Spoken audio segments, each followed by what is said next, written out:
నమస్కారం, నా పేరు అనిల్ కుమార్. మీరు చూస్తున్నారు AKC tech in Telugu YouTube channel. ఇవాళ మనం వివో T3 ఫుల్ రివ్యూ అయితే చూద్దాం. ఇది డివైస్ని నేను దగ్గర 8 డేస్ అయితే యూస్ చేశాను. 8 డేస్ నా కంప్లీట్ ఎక్స్పీరియన్స్ ఈ వీడియోలో అయితే మీకు చెప్తాను. వీడియోలోకి వెళ్ళే ముందు మన ఛానల్ని సబ్స్క్రైబ్ చేసుకోండి, వీడియోని లైక్ చేయండి, వీడియోని వీలైనంత షేర్ చేయండి. నెక్స్ట్ రివ్యూకి అయితే వెళ్ళిపోదాం. సో ఫస్ట్ ఈ డివైస్ ప్రైజింగ్ గురించి మాట్లాడతానండి. మనకి ఈ డివైస్ మనకి ఫ్లిప్కార్ట్లో లభిస్తుంది. ఇప్పుడు ప్రైజింగ్ మనకి 15,000 నుంచి 16,000 మధ్యలో మనకి డిస్కౌంట్స్ పోగా వస్తుందన్నమాట. నెక్స్ట్ దీని ప్రాసెసర్ గురించి చెప్తానండి. ఫస్ట్ ఈ ప్రాసెసర్ వచ్చేసి మనకి మీడియాటెక్ డైమెన్సిటీ 7200 5G ప్రాసెసర్తో వస్తుంది. దీనిలో మనకి 8 5G బ్యాండ్స్ ఉంటుంది. ఈ 5G ప్రాసెసర్ మనకి 2.8 GHz ప్రైమరీ క్లాక్ స్పీడ్తో వస్తుంది అనమాట. ఈ డివైస్ మనకి 4nm పైన బిల్డ్ అయిన ప్రాసెసర్ కాబట్టి మనకి ఇది కొద్దిగా పవర్ ఎఫిషియెంట్ ఉంటుంది. ఈ ప్రాసెసర్తోని మనం జనరల్ యూజ్ చేస్తున్నప్పుడు మనకి ఎలాంటి ఇష్యూస్ అయితే ఉండవు. కానీ ఎప్పుడైతే మనం గేమింగ్ చేస్తాం కదా, అప్పుడైతే ఈ చిన్న ల్యాగ్స్, ఫ్రేమ్ డ్రాప్స్ ఇవన్నీ అయితే మనం ఫేస్ చేస్తాం అనమాట. సో ఈ ప్రాసెసర్ అని అయితే గేమింగ్ కోసం అంత మంచిది అయితే కాదు. నెక్స్ట్ దీని బిల్డ్ క్వాలిటీ గురించి మాట్లాడతానండి. బిల్డ్ క్వాలిటీ వచ్చేసరికి బ్యాక్ సైడ్ ప్లాస్టిక్ ఉంది, సైడ్స్ కూడా మనకి ప్లాస్టిక్ ఉంది. ఫ్రంట్ వచ్చేసి మనకి డ్రాగల్టైన్ గ్లాస్ ప్రొటెక్షన్తో వస్తుంది అనమాట.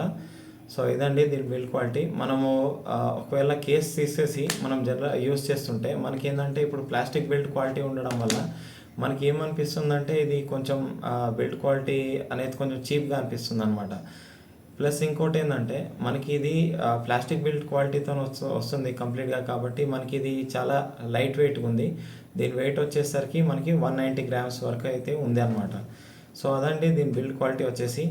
నెక్స్ట్ దీని డిస్ప్లే గురించి అయితే మాట్లాడతాను. డిస్ప్లే వచ్చేసి మనకి 6.7 inch full HD plus AMOLED డిస్ప్లేతో వస్తుంది అనమాట. ఇది మనకి 1800 nits పీక్ బ్రైట్నెస్తో వస్తుంది. తర్వాత ఈ డిస్ప్లే మనకి 120 Hz రిఫ్రెష్ రేట్కి సపోర్ట్ చేస్తుంది. ఈ డిస్ప్లే మనకి HDR10+కి సపోర్ట్ చేస్తుంది.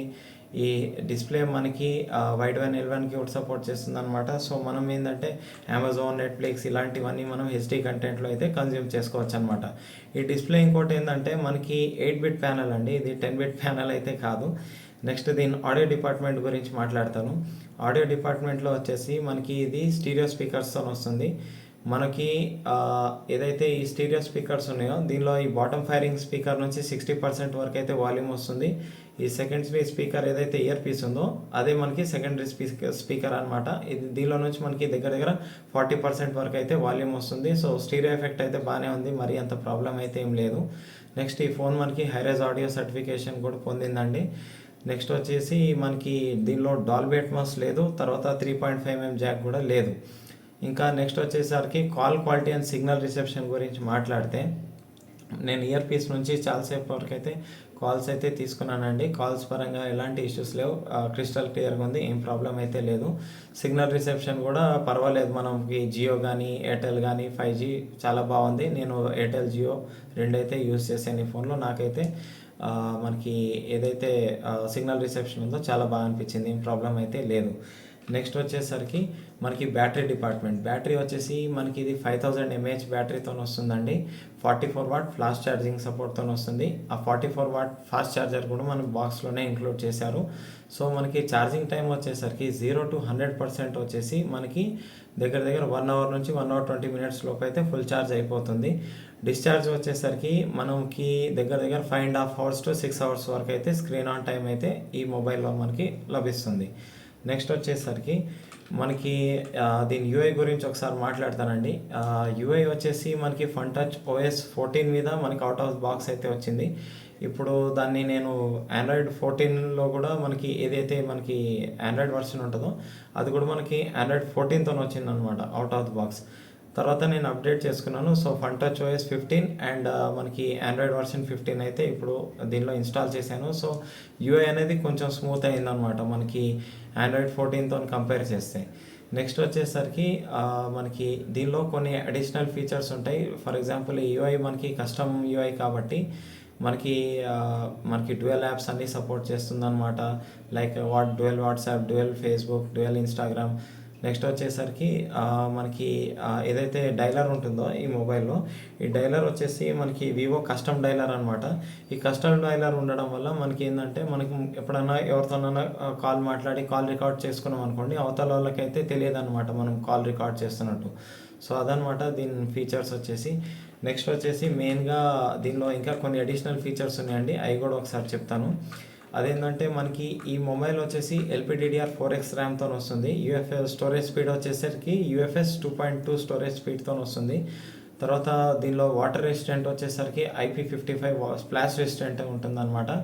సో ఏంటంటే మనకి ఏదైనా చిన్న చిన్న స్ప్లాషెస్ కానీ రెయిన్ డ్రాప్స్ వరకు అయితే ఇది సర్వైవ్ చేయగలదు.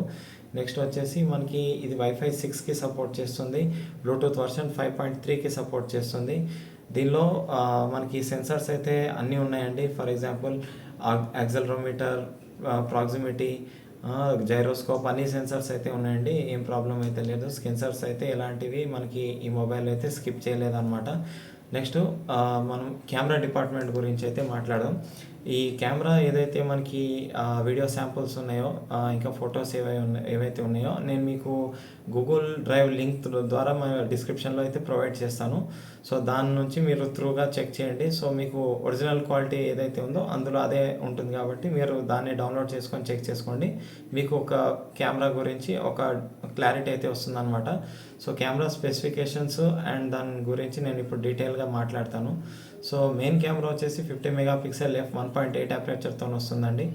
ఇది f1.8 అపర్చర్తో వస్తుంది కాబట్టి మనకి ఇది కొంచెం లైటింగ్ని లోపల ఎక్కువ తీసుకోగలదు అనమాట. సో మనకి ఏంటంటే డే లైట్ షాట్స్ కానీ, మనకి ఇండోర్ లైటింగ్ కండిషన్స్లో కానీ ఫొటోస్ అయితే కొంచెం బాగానే వస్తున్నాయి, పెద్ద ప్రాబ్లం అయితే లేదు. ప్లస్ ఈ కెమెరా మనకి ఆప్టికల్ ఇమేజ్ స్టెబిలైజేషన్తో వస్తుంది కాబట్టి మనం ఎప్పుడన్నా ఫొటోస్ తీస్తున్నప్పుడు లో లైటింగ్ కండిషన్లో కొంచెం బెటర్గా వస్తున్నాయి అన్నమాట. తర్వాత ఇంకోటి, ఈ 50 మెగాపిక్సెల్ మెయిన్ సెన్సర్తోని మనం మ్యాక్సిమం 4K 30 FPS వరకు వీడియోస్ రికార్డ్ చేయొచ్చు అనమాట. మనం వీడియోస్ రికార్డ్ చేస్తున్నప్పుడు OIS అండ్ EIS రెండు కలిపి యాక్ట్ అవుతుంది కాబట్టి వీడియో అయితే చాలా స్టేబుల్గా ఉందండి. వీడియో క్వాలిటీ అయితే నాకు చాలా బాగా నచ్చింది. నెక్స్ట్ వచ్చేసరికి ఈ సెకండరీ కెమెరా గురించి మాట్లాడతాను. ఈ రెండో కెమెరా వచ్చేసి 2 మెగాపిక్సెల్ బోకే కెమెరా అనమాట. ఇదేం లేదు, మనం ఎప్పుడైనా వీడియోస్ కానీ లేకపోతే ఫొటోస్ తీసుకున్నప్పుడు కానీ మనకి ఏదైనా కొంచెం బ్యాక్గ్రౌండ్ బ్లర్ అవడానికి యూజ్ అవుతుంది అనమాట, అంతే. ఇంకా ఇది మూడో సెన్సార్ వచ్చేసి ఫ్లికర్ ఫ్రీ సెన్సార్ అనమాట. ఫ్లికర్ ఫ్రీ సెన్సార్ అంటే ఏం లేదండి, ఇప్పుడు మనం ఏదైనా మానిటర్ కానీ లేకపోతే మొబైల్ డిస్ప్లే కానీ టీవీ డిస్ప్లే కానీ ఏదైనా మనం వీడియో రికార్డ్ చేస్తున్నాం అనుకోండి, అప్పుడు మనకి ఫ్లికరింగ్ అనేది రాకుండా రెడ్యూస్ చేస్తుంది అనమాట, అంతే దీని యూజ్. ఇంకా దానికి మించి ఏం లేదు.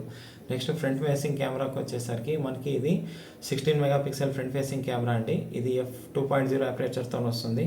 మనకి ఆర్టిఫిషియల్ లైటింగ్ కండిషన్లో కూడా 16 మెగాపిక్సెల్ ఫ్రంట్ ఫేసింగ్ కెమెరా నేను అనుకున్న దానికన్నా కొంచెం బెటర్గానే పర్ఫామ్ చేస్తుంది. ఎందుకంటే మనకి వివో ఇమేజ్ ప్రాసెసింగ్ ఏదైతే ఉంటుందో, ఈ వివోది ఇమేజ్ ప్రాసెసింగ్ అది చాలా బాగుంటుందండి. సో మనకి ఫ్రంట్ ఫేసింగ్ కెమెరా లో లైటింగ్ కండిషన్లో కూడా బాగానే ఉంది, ప్రాబ్లం అయితే లేదు. ఇక డే లైటింగ్ కండిషన్లో అయితే మనకి ఇంకా బెటర్గానే ఉంది, లో లైటింగ్ కండిషన్తో కంపేర్ చేస్తే చాలా బాగుంది మనకి ఫ్రంట్ ఫేసింగ్ కెమెరా కూడా. సో అదండి నాది Vivo T3 8 days experience. So మీకు వీడియో నచ్చితే లైక్ చేయండి. Thank you, bye bye.